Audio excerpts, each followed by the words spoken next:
What's going on, boys? NealGuides here. Welcome back to another video. Now, icon swaps for season 1 is now finally out. So I know straight away what you want to know is which players are meta, which is actually worth getting. So I'm going to go through it all in this video. But first things first, the most important thing is icons are now actually, well, prime icons are actually now in packs. They are now replacing base icons. So you can no longer replace, or you can no longer pack base icons in packs anymore, unless you actually have a dedicated base icon pack. And so all prime icons are now available and they are replacing base icons. So you can't pack, you can argue, you save you anymore on the base icons from a regular pack. That's number one. So now we know that prime icons are available. So the market should be flooding with those. Now, the second thing, the more important business is that icon swaps are out. Now, there is a total of 18 tokens available. You can now, as of now, you can get 8 if I'm not mistaken. That's 8 in total. Now there's a wide array of rewards available. You can get packs. You can get also these mid icon and base icon SBCs, which doesn't, SPCs, base icon packs, which doesn't look too bad either. So there's actually a wide array of things you can actually get. You obviously got a lot of players, but the truth is I'm not too happy with them, and I'll explain to you why. They're not really as good as they were last year. So that is something just to bear in mind. Now, before we go into the icons, the key thing is it worth relegating and how do you do it? Now, if you go back to the main menu, there's some other things as well. We can see if we go over to objectives and we head over to the bottom, we'll see there's two. There's icon swaps and icon swaps 2. Now, icon swaps 2, it's if looking, is just an icon swap pack. Now, this is the thing, right? I think in total it's 11, if I'm not mistaken. But apparently, because the bottom 3 are just only for packs. So although there's 11 available, there's only actual 8 players to swap because the last 3 are just packs. So most of them are the same as last year.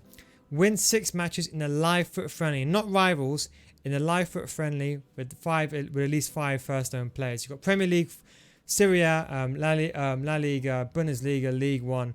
So you need to play all those games and you got to win those matches in a live foot friendly. Then you got some other options like score 10 and separate matches. This is just for packs, it's not that important. Then the other 3 are from squad battles. So in total you can get 8 icon swaps and the other one being the remaining 3 being packs. That's the first thing, okay? What's very important to note is last year icon swaps were a bit of a joke. If you're in a lower division, you're worried about people getting relegating, it probably wasn't too bad for you. If you were in Division 1 like I was with 2.3k skill rating, it was honestly an absolute torture to go through with silver. I didn't even have untradables in my team. I was going with silver players.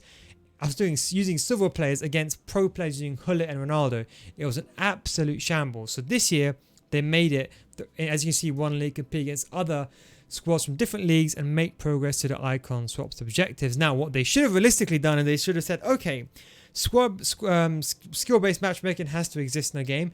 Let's have a solution where all Division 1 players play with Division 2 and 3, and let's say Division 4 players play with 5 and 6 and 3, and that way you get a good range. So if you're in Division 1, you play with different ranges within your divisions. That way, don't forget there's going to be more players in the lower divisions. So in the long run, it actually works out because you're going to have more even games. And if you're in Division 1, at least you get easier opponents and it's not just complete sweats. If you're Division 4, you get easier opponents because it kind of trickles down that way as well. Maybe people in Division 10, maybe they do suffer a tiny bit, but that is, I would say, the vast majority are probably in Division 6, 7 and 6, 7, 5 around that region. That's what they should have done. So it's going to be sweaty. So I think it is worth relegating, but be smart. If you're a Division 1 player like myself, just relegate to Division 2. Don't go OTC. Don't go way down to Division 10. It's not the right thing to do. Just go down by 1 division. Let's go into the swaps now. Now, I'm going to be dead honest with you. Yeah? Last year, we had some fantastic. I remember we had Emilio Butragueño. Now, last year I couldn't do foot swaps because I said I was in Division 1, 2.3k skill rating. Against pro players, I had no chance with silver players, so I didn't even bother doing it. But we had Butragueño, a card that was very much the end game player, that was an icon available. It was 18 last year, if I'm not mistaken, 18 tokens, whatever it was, out of 24. It was a grind, but it was very much worth it. And then, do you know what we have this year? Well, we have this. Well, I'm sorry, but this is absolutely pathetic. Now, I know you want to know what players are meta, but I can tell you one thing. There's only one player that's meta here, and that is Suka.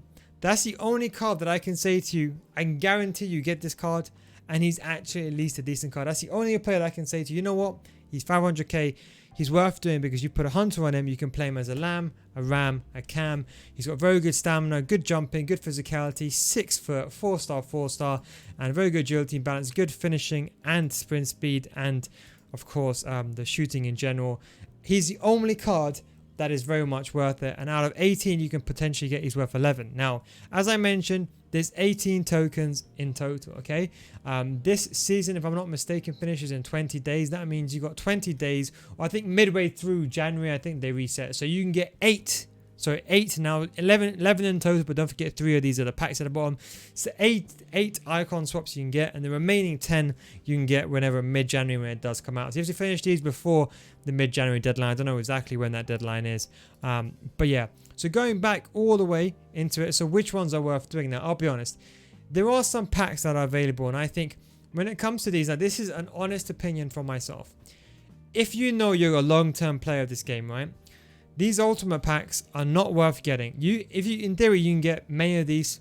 You can get in total 18 ultimate packs if you use all your foot tokens, icon swap tokens. But truthfully speaking, is it really worth it?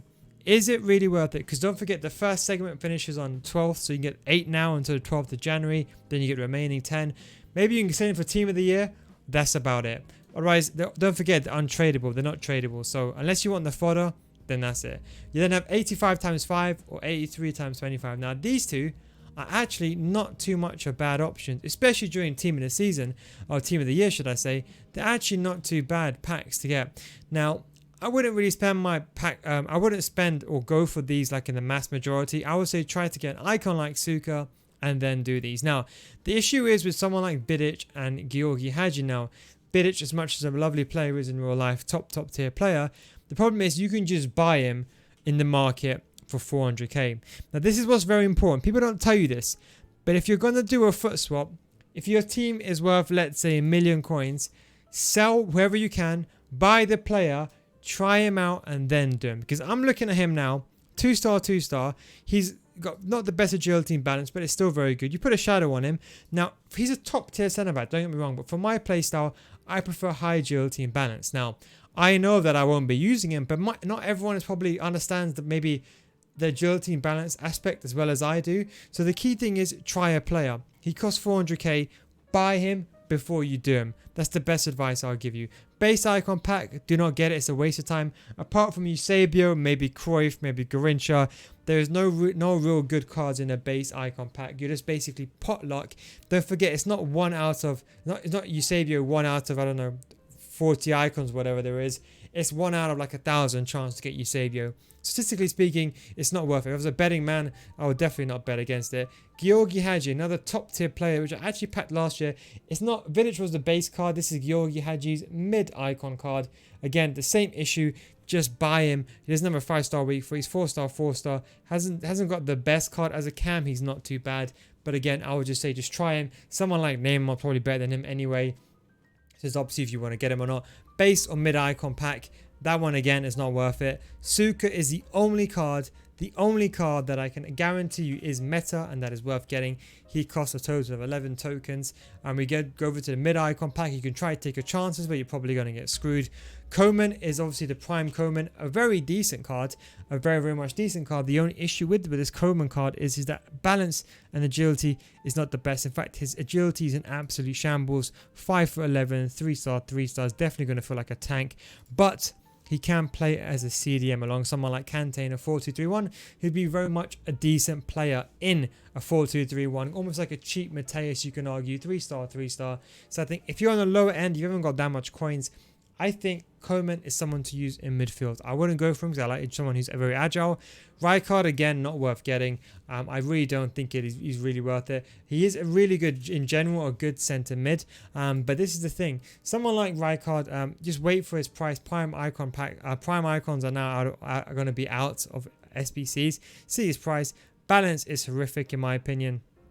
When you put a shadow on him, he isn't really the fastest of players. So yes, I would say I wouldn't really go towards him.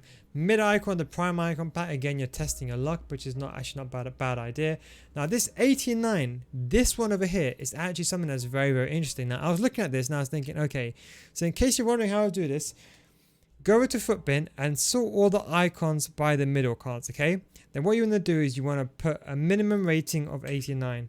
Put that like so. Search these cards. The reason why we're doing this is an 89 plus rated icon pack. Now don't forget these are untradeable. Now there's actually quite a lot of good mid icon packs. In fact, most players in the mid icon pack are actually very, very good. You have a few handful of players like David Beckham, Schweinsteiger, maybe Raquel, Ian Rush, maybe even Base Ballack, maybe not the best, Closer and Paul Scholes, which are not that good. But the mass majority of these are actually really good end game cards. So you can try to take your luck. Any one of these cards, I mean, apart from Nesta and a few other people, but a lot of these cards are actually very much worth it. So you can also try your luck if you're feeling a bit risky on this one, but don't forget it costs 16. Base icon player pick is a waste of time. Don't even do it. You're gonna get screwed anyway. I would really recommend not doing it. And the last one is Thierry Henry. And as much as a Thierry Henry fan I am in real life, he's just not meta in this game. Why? And this is the people are going to ask is, well, why? Does it matter if I use someone that's meta? Well, if you're an Arsenal fan as much as I am, maybe it's worth getting someone like Thierry Henry. But the truth is, in this game, especially in delay, you need to have good balance on your players. And that is why when I look at this, I look at last year and I see last year you got players like Butragueño, top end game players last year. I mean, that Butragueño card was honestly end game, could last you all the way until team of the season. It was base Butragueño, end game card that was available. As you can see, top tier card, good agility and balance. You put a hunter on him, and towards the end of the game, 5-star weak foot, you can even put him on the wing. But then you're left with this. Probably one of the worst icon swaps I've ever seen in my entire life. Now, truthfully speaking, if you're going to get all 18 in total, go ahead and get Suka, and then I would say go get Vidic. I think that will be your best value for money.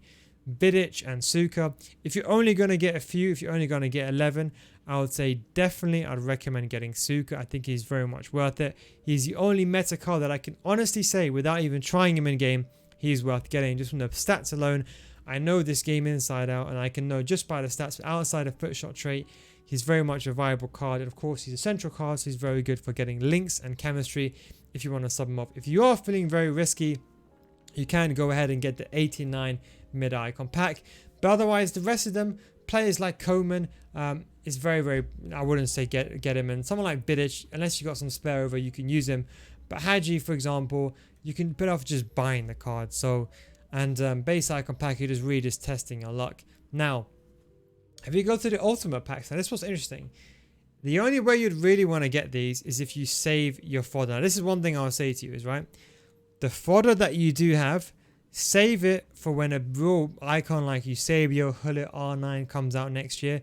Save your fodder for that. You might have seen there's a few icon SBCs that came out last month. They are still there. They'll be running out in a couple of days' time. They are honestly a complete and utter joke. It's the same thing with these icon SBCs, right? It's not worth getting any of these icon SBCs at this stage of the game. You can buy some of these cards. Like if you look, for example, the price of, for example, Van der Sar, you can probably buy him for the same price as SBC. So in my opinion, keep all your fodder. Keep it for a major point in the game where the big icons come out, when you want to get someone like Eusebio. That's what I'd say. And I would say go ahead and get one of the players like Suka, and then that's probably my best advice. So Suka, and whatever you have left over, go with some of the packs is what I'd strongly recommend. But anyway, guys, I hope you enjoyed this video. A bit longer video than usual, but it was very important that I made it very informative, because everyone's going to do these reviews, and I think people want my opinion, because obviously my stance is a bit different from most of you. But in all honesty, go get Suka. Otherwise, you're wasting your time. Everything else is a waste of time. If you're going to get 18 in total, get Suka and get Vidic. If not, get Suka, maybe pick up the broken pieces with some ultimate packs. But anyway, guys, thanks for watching. Take it easy, and I'll catch you next time. Peace out.